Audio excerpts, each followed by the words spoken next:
Think and Grow Rich, teaching for the first time the famous Andrew Carnegie formula for money-making, based upon the 13 proven steps to riches. Organized through 25 years of research in collaboration with more than 500 distinguished men of great wealth, who proved by their own achievements that this philosophy is practical, by Napoleon Hill, author of The Law of Success Philosophy, published by the Ralston Society, 1938, Meridian, Connecticut. Copyright 1937 by Napoleon Hill. All rights reserved. Tributes to the author from great American leaders. Think and Grow Rich was 25 years in the making. It is Napoleon Hill's newest book based upon his famous Law of Success philosophy. His work and writings have been praised by great leaders in finance, education, politics, government. Supreme Court of the United States, Washington, D.C. Dear Mr. Hill, I have now had an opportunity to finish reading your Law of Success textbooks, and I wish to express my appreciation of the splendid work you have done in the organization of this philosophy. It would be helpful if every politician in the country would assimilate and apply the 17 principles upon which your lessons are based. It contains some very fine material which every leader in every walk of life should understand. I am happy to have had the privilege of rendering you some slight measure of help in the organization of this splendid course of common-sense philosophy. Sincerely yours, Howard Taft, former President and former Chief Justice of the United States. King of the 5 and 10 cent stores. By applying many of the 17 fundamentals of the Law of Success philosophy, we have built a great chain of successful stores. I presume it would be no exaggeration of fact if I said that the Woolworth Building might properly be called a monument to the soundness of these principles.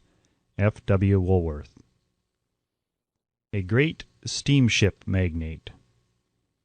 I feel greatly indebted for the privilege of reading your Law of Success.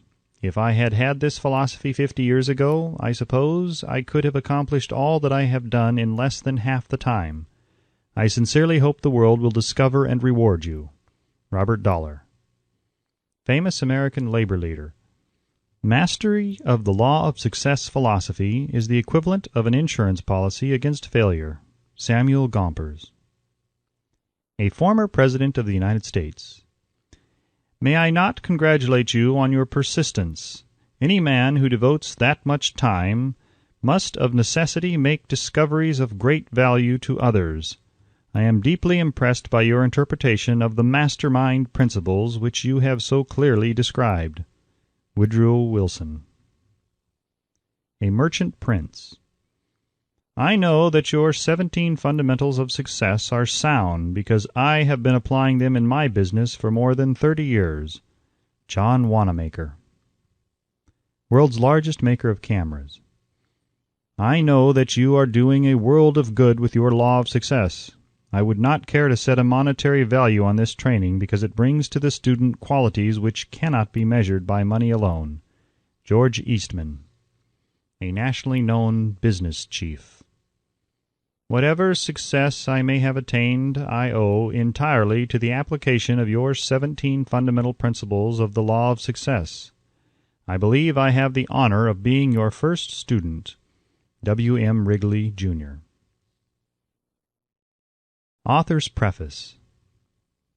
In every chapter of this book, mention has been made of the money-making secret which has made fortunes for more than 500 exceedingly wealthy men, whom I have carefully analyzed over a long period of years. The secret was brought to my attention by Andrew Carnegie, more than a quarter of a century ago. The canny, lovable old Scotsman carelessly tossed it into my mind when I was but a boy. Then he sat back in his chair with a merry twinkle in his eyes and watched carefully to see if I had brains enough to understand the full significance of what he had said to me. When he saw that I had grasped the idea, he asked if I would be willing to spend 20 years or more preparing myself to take it to the world, to men and women who, without the secret, might go through life as failures. I said I would, and with Mr. Carnegie's cooperation, I have kept my promise. This book contains the secret, after having been put to a practical test by thousands of people in almost every walk of life. It was Mr. Carnegie's idea that the magic formula, which gave him a stupendous fortune, ought to be placed within reach of people who do not have time to investigate how men make money, and it was his hope that I might test and demonstrate the soundness of the formula through the experience of men and women in every calling. He believed the formula should be taught in all public schools and colleges, and expressed the opinion that if it were properly taught it would so revolutionize the entire educational system that the time spent in school could be reduced to less than half. His experience with Mr. Charles M. Schwab and other young men of Mr. Schwab's type convinced Mr. Carnegie that much of that which is taught in the schools is of no value whatsoever in connection with the business of earning a living or accumulating riches. He had arrived at this decision because he had taken into his business one young man after another, many of them with but little schooling, and by coaching them in the use of this formula, developed in them rare leadership. Moreover, his coaching made fortunes for every one of them who followed his instructions. In the chapter on faith, you will read the astounding story of the organization of the giant United States Steel Corporation, as it was conceived and carried out by one of the young men through whom Mr. Carnegie proved that his formula will work for all who are ready for it. This single application of the secret by that young man, Charles M. Schwab, made him a huge fortune in both money and opportunity. Roughly speaking, this particular application of the formula was worth $600 million. These facts, and they are facts well known to almost everyone who knew Mr. Carnegie, give you a fair idea of what the reading of this book may bring to you, provided you know what it is that you want. Even before it has undergone 20 years of practical testing, the secret was passed on to more than 100,000 men and women who have used it for their personal benefit, as Mr. Carnegie planned that they should. Some have made fortunes with it. Others have used it successfully in creating harmony in their homes. A clergyman used it so effectively that it brought him an income of upwards of $75,000 a year. Arthur Nash, a Cincinnati tailor, used his near-bankrupt business as a guinea pig on which to test the formula. The business came to life and made a fortune for its owners. It is still thriving, although Mr. Nash has gone. The experiment was so unique that newspapers and magazines gave it more than $1 million worth of laudatory publicity. The secret was passed on to Stuart Austin Weir of Dallas, Texas. He was ready for it, so ready that he gave up his profession and studied law. Did he succeed? That story is told too. I gave the secret to Jennings Randolph the day he graduated from college, and he has used it so successfully that he is now serving his third term as a member of Congress, with an excellent opportunity to keep on using it until it carries him to the White House. While serving as advertising manager of the LaSalle Extension University, when it was little more than a name, I had the privilege of seeing J.G. Chaplin, president of the university, use the formula so effectively that he has since made the LaSalle one of the great extension schools of the country. The secret to which I refer has been mentioned no fewer than 100 times throughout this book. It has not been directly named, for it seems to work more successfully when it is merely uncovered and left in sight, where those who are ready and searching for it may pick it up. That is why Mr. Carnegie tossed it to me so quietly without giving me its specific name. If you are ready to put it to use, you will recognize this secret at least once in every chapter. I wish I might feel privileged to tell you how you will know if you are ready, but that would deprive you of much of the benefit you will receive when you make the discovery in your own way. While this book was being written, my own son, who was then finishing the last year of his college work, picked up the manuscript of Chapter 2, read it, and discovered the secret for himself. He used the information so effectively that he went directly into a responsible position at a beginning salary greater than the average man ever earns. His story has been briefly described in Chapter 2. When you read it, perhaps you will dismiss any feeling you may have had at the beginning of the book that it promised too much. And 2, if you have ever been discouraged, if you have had difficulties to surmount which took the very soul out of you, If you have tried and failed, if you were ever handicapped by illness or physical affliction, this story of my son's discovery and use of the Carnegie formula may prove to be the oasis in the desert of lost hope for which you have been searching. This secret was extensively used by President Woodrow Wilson during the World War. It was passed on to every soldier who fought in the war, carefully wrapped in the training received before going to the front. President Wilson told me it was a strong factor in raising the funds needed for the war. More than 20 years ago, Honorable Manuel L. Quizon, then Resident Commissioner of the Philippine Islands, was inspired by the secret to gain freedom for his people.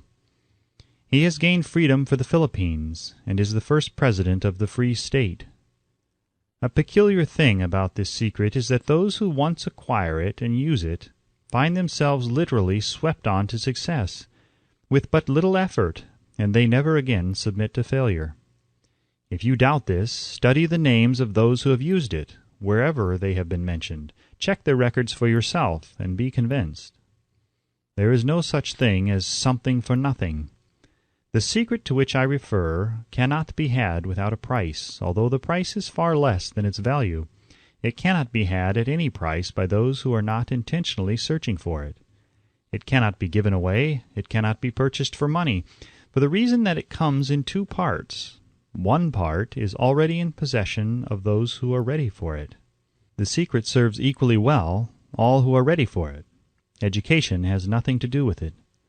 Long before I was born, the secret had found its way into the possession of Thomas A. Edison, and he used it so intelligently that he became the world's leading inventor, although he had but 3 months of schooling.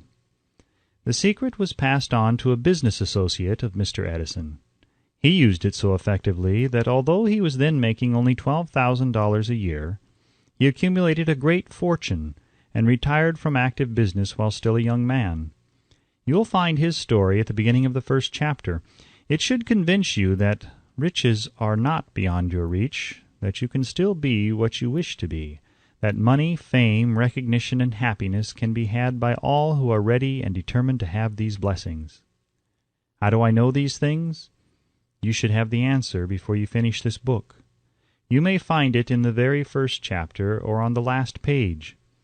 While I was performing the 20-year task of research which I had undertaken at Mr. Carnegie's request, I analyzed hundreds of well-known men, many of whom admitted that they had accumulated their vast fortunes through the aid of the Carnegie secret. Among these men were Henry Ford, William Wrigley, Jr., John Wanamaker, James J. Hill, George S. Parker, E.M. Statler, Henry L. Doherty, Cyrus K. Curtis, George Eastman, Theodore Roosevelt, John W. Davis, Albert Hubbard, Wilbur Wright, William Jennings Bryan, Dr. Demitted Starr Jordan, J. Ogden Armour, Charles M. Schwab, Harris F. Williams, Dr. Frank Gonzalez, Daniel Willard, King Gillette, Ralph A. Weeks, Judge Daniel T. Wright, John D. Rockefeller, Thomas A. Edison, Frank A. Vanderlip, F. W. Woolworth, Colonel Robert A. Dollar, Edward A. Filene, Edwin C. Barnes, Arthur Brisbane, Woodrow Wilson, William Howard Taft, Luther Burbank, Edward W. Bach, Frank A. Munsey, Albert H. Gary, Dr. Alexander Graham Bell, John H. Patterson, Julius Rosenweld, Stuart Austin Weir, Dr. Frank Crane, George M. Alexander, J. G. Chaplin, Honorable Jennings Randolph, Arthur Nash, Clarence Darrow. These names represent but a small fraction of the hundreds of well-known Americans whose achievements, financially and otherwise, prove that those who understand and apply the Carnegie secret reach high stations in life. I have never known anyone who was inspired to use the secret who did not achieve noteworthy success in his chosen calling. I have never known any person to distinguish himself or to accumulate riches of any consequence without possession of the secret. From these two facts, I draw the conclusion that the secret is more important as a part of the knowledge essential for self-determination than any which one receives through what is popularly known as education. What is education, anyway? This has been answered in full detail. As far as schooling is concerned, many of these men had very little. John Wanamaker once told me that what little schooling he had he acquired in very much the same manner as a modern locomotive takes on water, by scooping it up as it runs. Henry Ford never reached high school, let alone college. I am not attempting to minimize the value of schooling, but I am trying to express my earnest belief that those who master and apply the secret will reach high stations, accumulate riches, and bargain with life on their own terms, even if their schooling has been meager. Somewhere, as you read, the secret to which I refer will jump from the page and stand boldly before you, if you are ready for it. When it appears, you will recognize it. Whether you receive the sign in the first or the last chapter, stop for a moment when it presents itself, and turn down a glass, for that occasion will mark the most important turning point of your life. We pass now to Chapter 1, and to the story of my very dear friend who has generously acknowledged having seen the mystic sign, and whose business achievements are evidence enough that he turned down a glass. As you read his story and the others, remember that they deal with the important problems of life such as all men experience. The problems arising from one's endeavor to earn a living, to find hope, courage, contentment, and peace of mind, to accumulate riches, and to enjoy freedom of body and spirit. Remember, too, as you go through the book, that it deals with facts and not with fiction, its purpose being to convey a great universal truth through which all who are ready may learn, not only what to do, but also how to do it, and receive as well the needed stimulus to make a start. As a final word of preparation, before you begin the first chapter, may I offer one brief suggestion which may provide a clue by which the Carnegie secret may be recognized. It is this: all achievement, all earned riches have their beginning in an idea. If you are ready for the secret, you already possess one half of it. Therefore, you will readily recognize the other half the moment it reaches your mind. The Author. Chapter 1. Introduction. The Man Who Thought His Way into Partnership with Thomas A. Edison.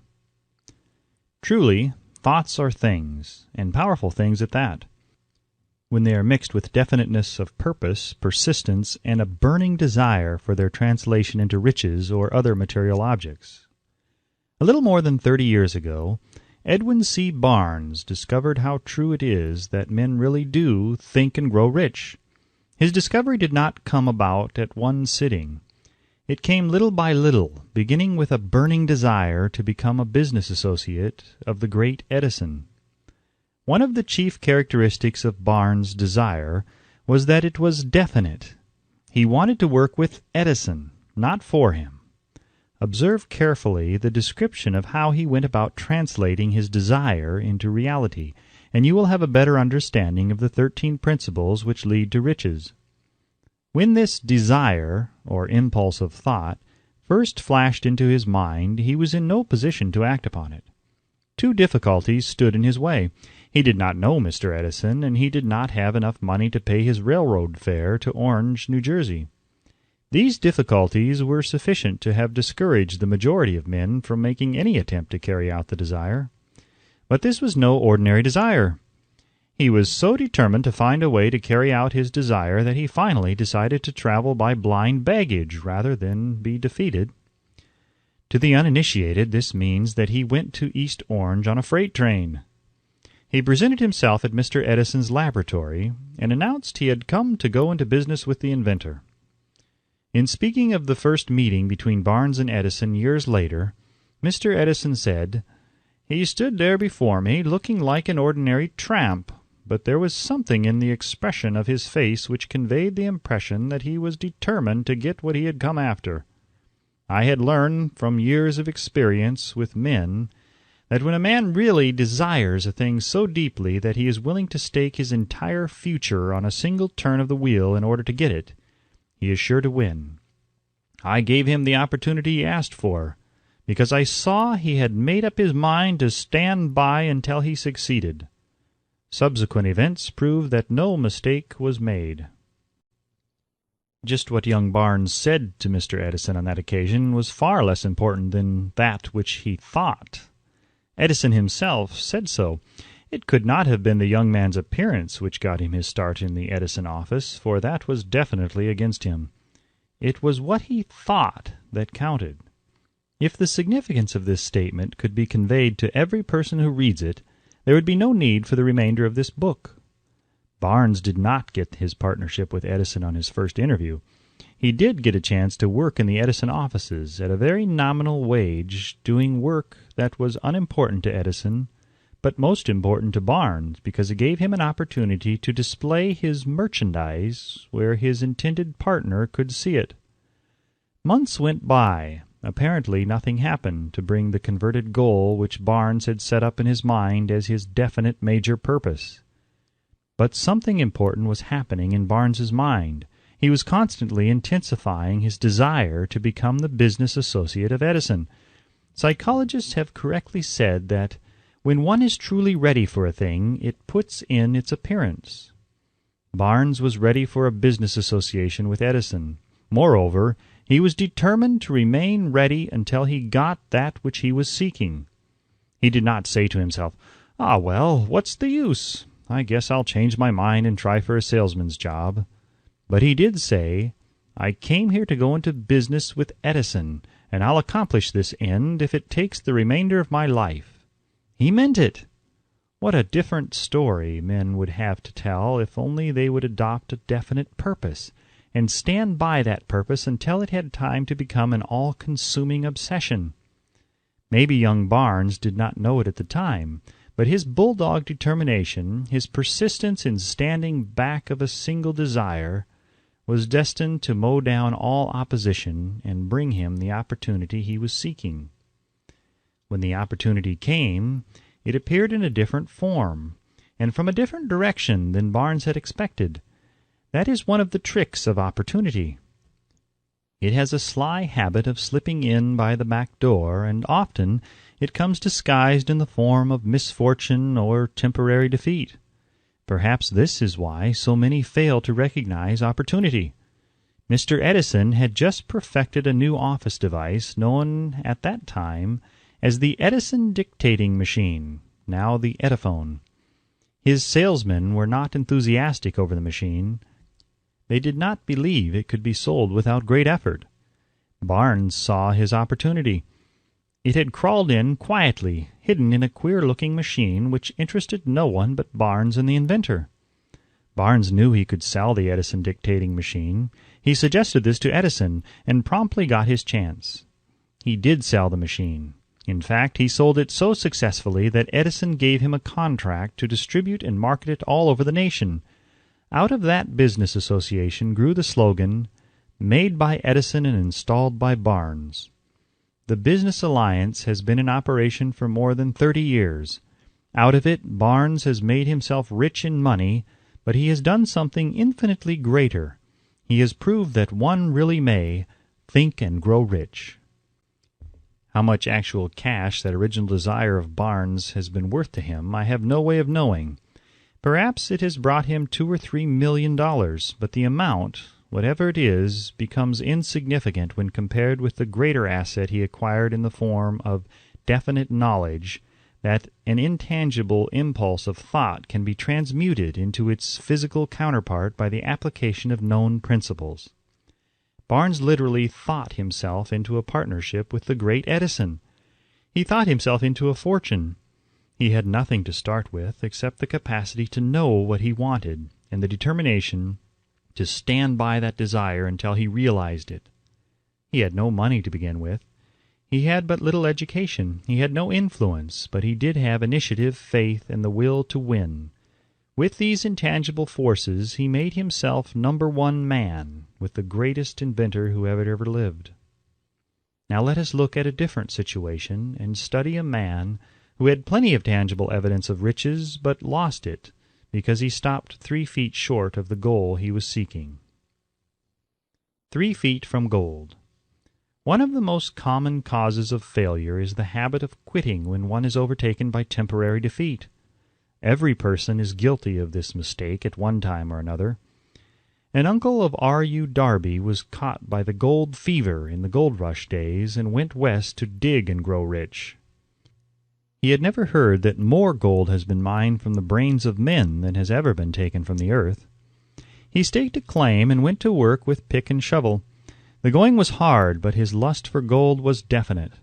After weeks of labor, he was rewarded by the discovery of the shining ore. He needed machinery to bring the ore to the surface. Quietly, he covered up the mine, retraced his footsteps to his home in Williamsburg, Maryland, told his relatives and a few neighbors of the strike. They got together money for the needed machinery, had it shipped. The uncle and Darby went back to work the mine. The first car of ore was mined and shipped to a smelter. The returns proved they had one of the richest mines in Colorado. A few more cars of that ore would clear the debts. Then would come the big killing and profits. Down went the drills, up went the hopes of Darby and uncle. Then something happened. The vein of gold ore disappeared. They had come to the end of the rainbow, and the pot of gold was no longer there. They drilled on, desperately trying to pick up the vein again, all to no avail. Finally, they decided to quit. They sold the machinery to a junk man for a few $100s and took the train back home. Some junk men are dumb, but not this one. He called in a mining engineer to look at the mine and do a little calculating. The engineer advised that the project had failed because the owners were not familiar with fault lines. His calculations showed that the vein would be found just 3 feet from where the Darbys had stopped drilling. That is exactly where it was found. The junk man took millions of dollars in ore from the mine because he knew enough to seek expert counsel before giving up.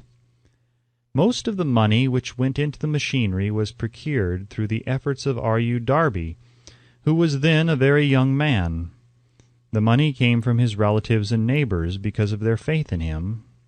He paid back every dollar of it, although he was years in doing so. Long afterward, Mr. Darby recouped his loss many times over when he made the discovery that desire can be transmuted into gold. The discovery came after he went into the business of selling life insurance. Remembering that he had lost a huge fortune because he stopped 3 feet from gold, Darby profited by the experience in his chosen work by the simple method of saying to himself, "I stopped 3 feet from gold, but I will never stop because men say no when I ask them to buy insurance." Darby is one of a small group of fewer than 50 men who sell more than $1 million in life insurance annually. He owes his stickability to the lesson he learned from his quitability in the gold mining business. Before success comes in any man's life, he is sure to meet with much temporary defeat, and perhaps some failure. When defeat overtakes a man, the easiest and most logical thing to do is to quit. That is exactly what the majority of men do. More than 500 of the most successful men this country has ever known told the author their greatest success came just one step beyond the point at which defeat had overtaken them. Failure is a trickster with a keen sense of irony and cunning. It takes great delight in tripping one when success is almost within reach. A 50-cent lesson in persistence. Shortly after Mr. Darby received his degree from the University of Hard Knocks and had decided to profit by his experience in the gold mining business, he had the good fortune to be present on an occasion that proved to him that no does not necessarily mean no. One afternoon he was helping his uncle grind wheat in an old-fashioned mill. The uncle operated a large farm on which a number of colored sharecrop farmers lived. Quietly the door was opened and a small colored child, the doctor of a tenant, walked in and took her place near the door. The uncle looked up, saw the child, and barked at her roughly. "What do you want?" Meekly the child replied, "My mammy say send her 50 cents. "I'll not do it," the uncle retorted. "Now run on home." "Yassa," the child replied, but she did not move. The uncle went ahead with his work, so busily engaged that he did not pay enough attention to the child to observe that she did not leave. When he looked up and saw her still standing there, he yelled at her, "I told you to go on home. Now go or I'll take a switch to you." The little girl said, "Yassa," but she did not budge an inch. The uncle dropped a sack of grain he was about to pour into the mill hopper, picked up a barrel stave, and started toward the child with an expression on his face that indicated trouble. Darby held his breath. He was certain he was about to witness a murder. He knew his uncle had a fierce temper. He knew that the colored children were not supposed to defy white people in that part of the country. When the uncle reached the spot where the child was standing, she quickly stepped forward, one step, looked up into his eyes, and screamed at the top of her shrill voice, "My mammy's got to have that 50 cents!" The uncle stopped, looked at her for a minute, then slowly laid the barrel stave on the floor, put his hand in his pocket, took out $50, and gave it to her. The child took the money and slowly backed toward the door, never taking her eyes off the man whom she had just conquered. After she had gone, the uncle sat down on a box and looked out the window into space for more than 10 minutes. He was pondering with awe over the whipping he had just taken. Mr. Darby, too, was doing some thinking. That was the first time in all his experience that he had seen a colored child deliberately master an adult white person. How did she do it? What happened to his uncle that caused him to lose his fierceness and become as docile as a lamb? What strange power did this child use that made her master over her superior? These and other similar questions flashed into Darby's mind, but he did not find the answer until years later when he told me the story. Strangely, the story of this unusual experience was told to the author in the old mill on the very spot where the uncle took his whipping. Strangely, too, I had devoted nearly a quarter of a century to the study of the power which enabled an ignorant, illiterate colored child to conquer an intelligent man. As we stood there in that musty old mill, Mr. Darby repeated the story of the unusual conquest, and finished by asking, "What can you make of it? What strange power did that child use that so completely whipped my uncle?" The answer to his question will be found in the principles described in this book. The answer is full and complete. It contains details and instructions sufficient to enable anyone to understand and apply the same force which the little child accidentally stumbled upon. Keep your mind alert, and you will observe exactly what strange power came to the rescue of the child. You will catch a glimpse of this power in the next chapter. Somewhere in the book you will find an idea that will quicken your receptive powers, and place at your command, for your own benefit, this same irresistible power. The awareness of this power may come to you in the first chapter, or it may flash into your mind in some subsequent chapter. It may come in the form of a single idea, or it may come in the nature of a plan or a purpose. Again, it may cause you to go back into your past experiences of failure or defeat, and bring to the surface some lesson by which you can regain all that you lost through defeat. After I had described to Mr. Darby the power unwittingly used by the little colored child, he quickly retraced his 30 years of experience as a life insurance salesman and frankly acknowledged that his success in that field was due in no small degree to the lesson he had learned from the child. Mr. Darby pointed out, every time a prospect tried to bow me out without buying, I saw that child standing there in the old mill, her big eyes glaring in defiance, and I said to myself, "I've got to make this sale." The better portion of all sales I have made were made after people had said no. He recalled, too, his mistake in having stopped only 3 feet from gold. But, he said, that experience was a blessing in disguise. It taught me to keep on keeping on, no matter how hard the going may be, a lesson I needed to learn before I could succeed in anything. This story of Mr. Darby and his uncle, the colored child, and the gold mine doubtless will be read by hundreds of men who make their living by selling life insurance, and to all of these the author wishes to offer the suggestion that Darby owes to these 2 experiences in his ability to sell more than $1 million of life insurance every year. Life is strange and often imponderable. Both the successes and the failures have their roots in simple experiences. Mr. Darby's experiences were commonplace and simple enough. Yet they held the answer to his destiny in life. Therefore they were as important to him as life itself. He profited by these 2 dramatic experiences because he analyzed them and found the lesson they taught. But what of the man who has neither the time nor the inclination to study failure in search of knowledge that may lead to success? Where and how is he to learn the art of converting defeat into stepping stones to opportunity? In the answer to these questions, this book was written. The answer called for a description of 13 principles, but remember, as you read, the answer you may be seeking to the questions which have caused you to ponder over the strangeness of life may be found in your own mind, through some idea, plan, or purpose which may spring into your mind as you read. One sound idea is all that one needs to achieve success. The principles described in this book contain the best and the most practical of all that is known concerning the ways and means of creating useful ideas. Before we go any further in our approach to the description of these principles, we believe you are entitled to receive this important suggestion. When riches begin to come, they come so quickly in such great abundance that one wonders where they have been hiding during all those lean years. This is an astounding statement, and all the more so when we take into consideration the popular belief that riches come only to those who work hard and long.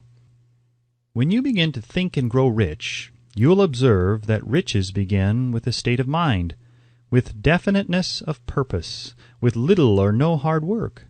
You and every other person ought to be interested in knowing how to acquire that state of mind which will attract riches. I spent 25 years in research, analyzing more than 25,000 people, because I too wanted to know how wealthy men become that way. Without that research, this book could not have been written. Here, take notice of a very significant truth, viz., the business depression started in 1929 and continued on to an all-time record of destruction until some time after President Roosevelt entered office. Then the depression began to fade into nothingness. Just as an electrician in a theater raises the light so gradually that darkness is transmuted into light before you realize it, so did the spell of fear in the minds of the people gradually fade away and become faith. Observe very closely as soon as you master the principles of this philosophy and begin to follow the instructions for applying those principles.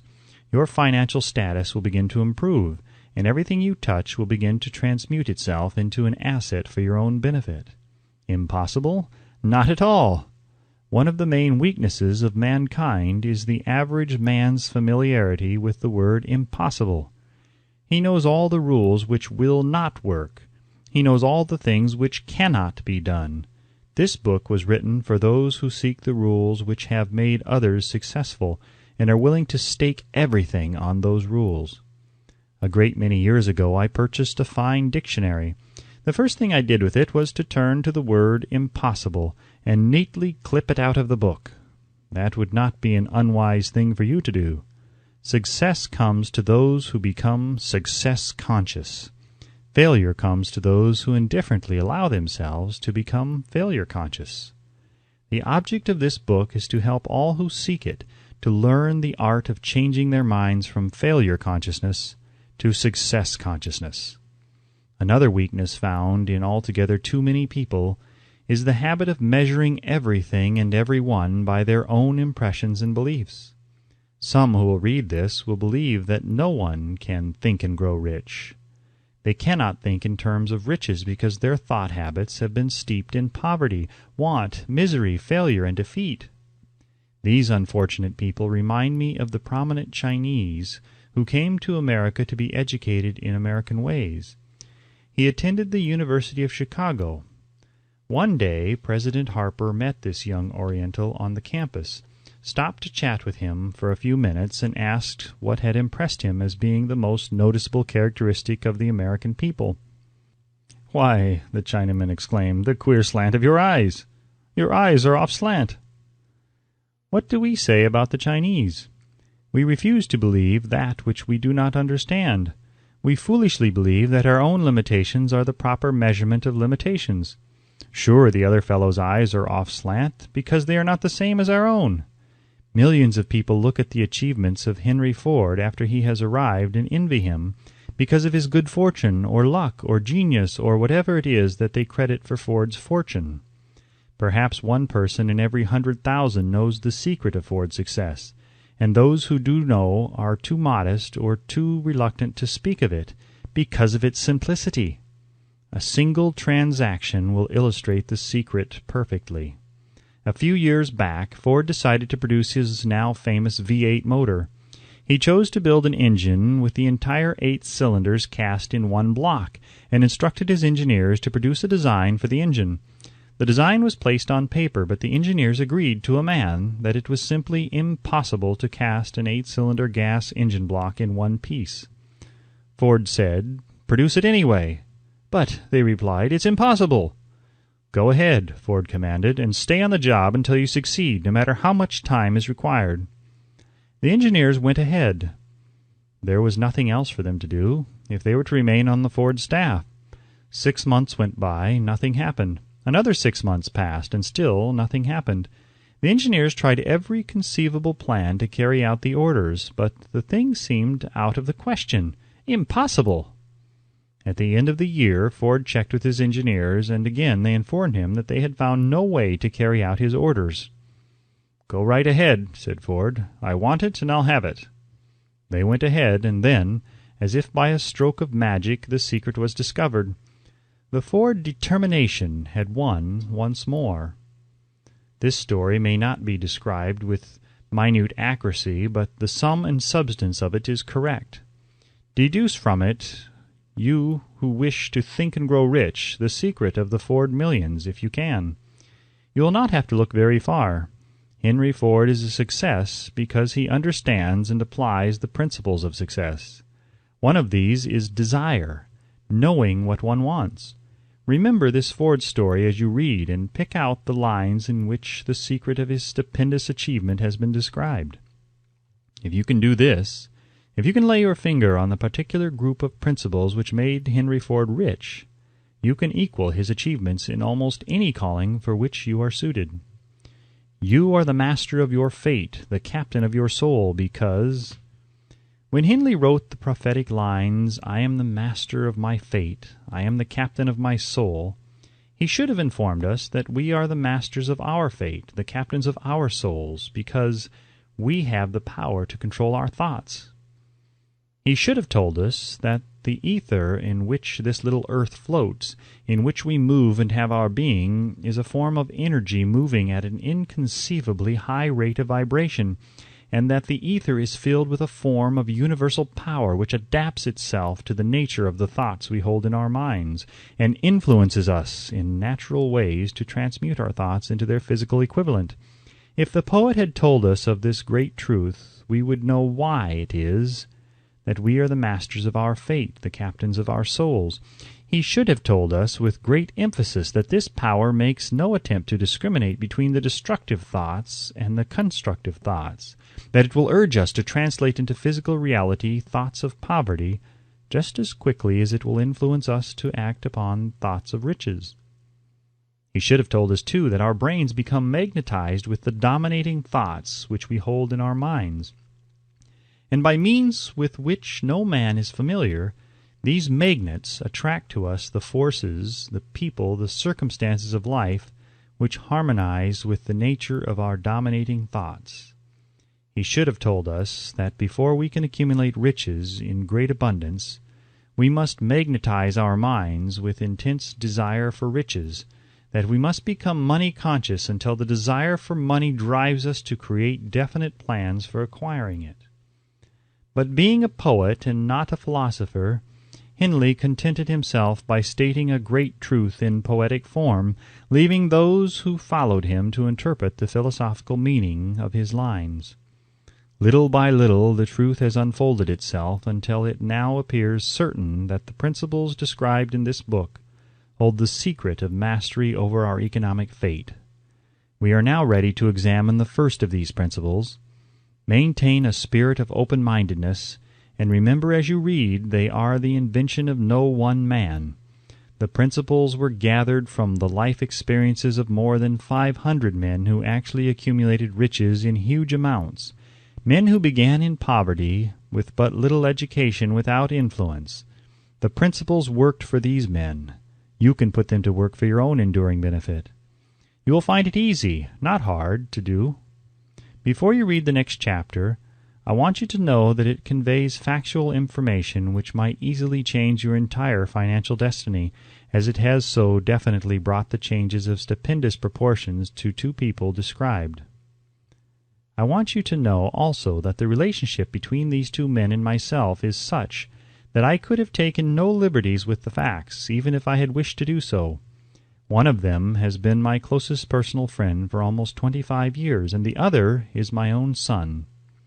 The unusual success of these two men, success which they generously accredit to the principle described in the next chapter, more than justifies this personal reference as a means of emphasizing the far-flung power of this principle. Almost 15 years ago, I delivered the commencement address at Salem College, Salem, West Virginia. I emphasized the principle described in the next chapter with so much intensity that one of the members of the graduating class definitely appropriated it and made it a part of his own philosophy. The young man is now a member of Congress and an important factor in the present administration. Just before this book went to the publisher, he wrote me a letter in which he so clearly stated his opinion of the principle outlined in the next chapter that I have chosen to publish his letter as an introduction to that chapter. It gives you an idea of the rewards to come. My dear Napoleon, my service as a member of Congress having given me an insight into the problems of men and women, I am writing to offer a suggestion which may become helpful to thousands of worthy people.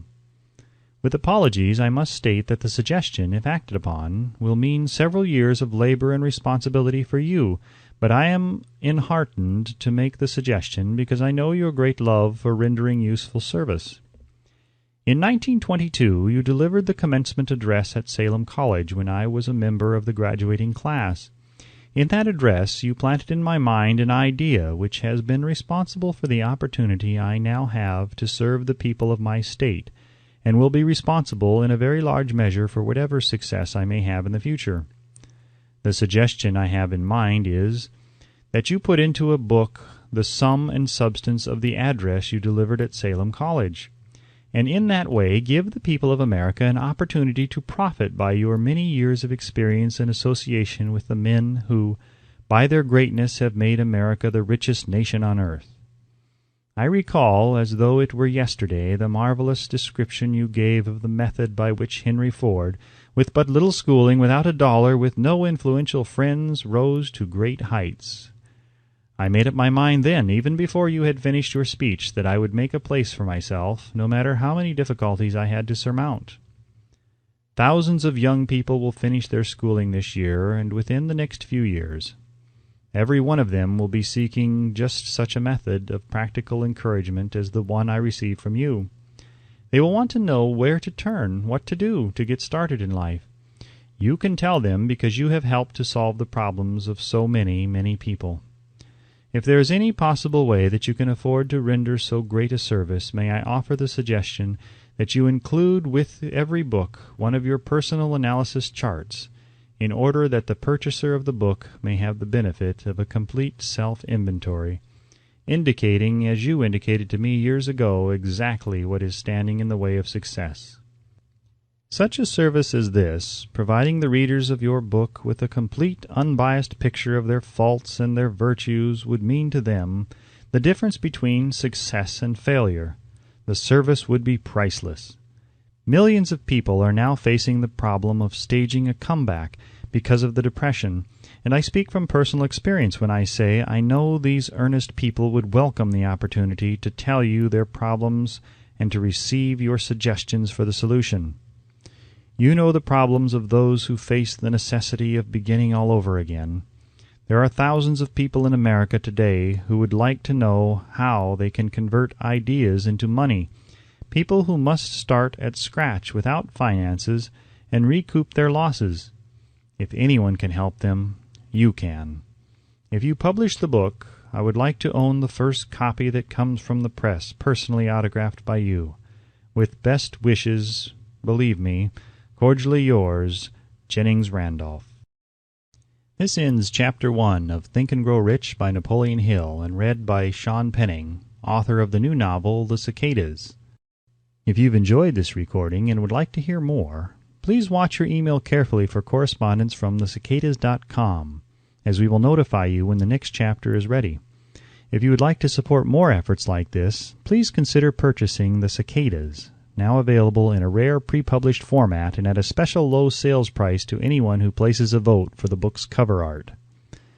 The website is thecicadas.com, thecicadas.com. This recording is copyright 2008 by Sean Penning and Penimation Publishing, LLC. Thank you for listening.